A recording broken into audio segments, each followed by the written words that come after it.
Hello అండి, అందరూ ఎలా ఉన్నారు? నేను కూడా బాగున్నాను.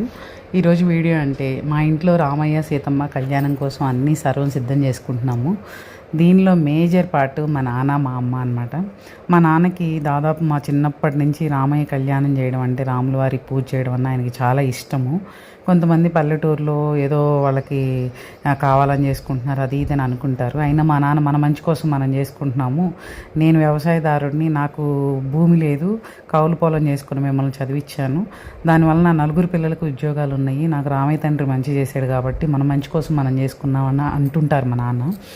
సో దాన్నే ఫాలో అవుతూ ఉన్నారు. ఇది 3వ సంవత్సరం ఘనంగా శ్రీరామనవమి జరుపుకుంటున్నాం అనమాట. ముందు రోజు అయితే హనుమాన్ చాలీసా పెట్టుకుందాం అనుకున్నారు. దానికోసం మా నాన్న పందిరి వేయించడం అంటే రిస్క్ ఎందుకు నాన్న, ఏదో ఒకటి టెంట్ హౌస్ వాళ్ళకి చెప్తే వాళ్ళు వేసేస్తారు కదా అంటే ఇంకంతకన్నా మనం ఏం చేస్తాము, నేను ఇష్టంగా చేయగలిగిన అన్నాళ్ళు నేను చేసుకుంటానని తాటాకులు కొట్టించి వాటిని మండ తొక్కి వాటిని మళ్ళీ 3 days అక్కడ ఉంచాక ట్రాక్టర్తో ఇంటికి తోలిచ్చి పందిరి ఓన్గా ఆయనే వేసుకున్నాడు అనమాట.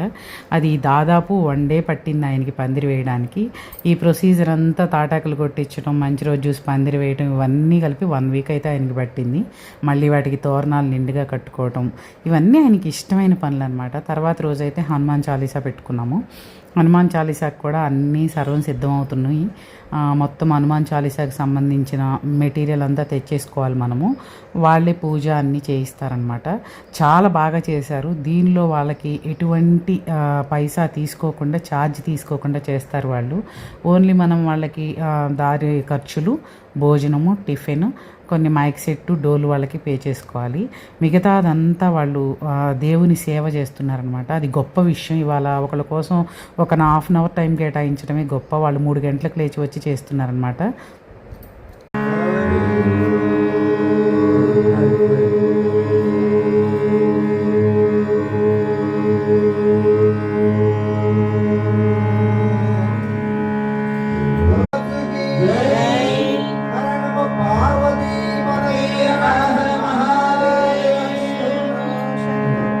జై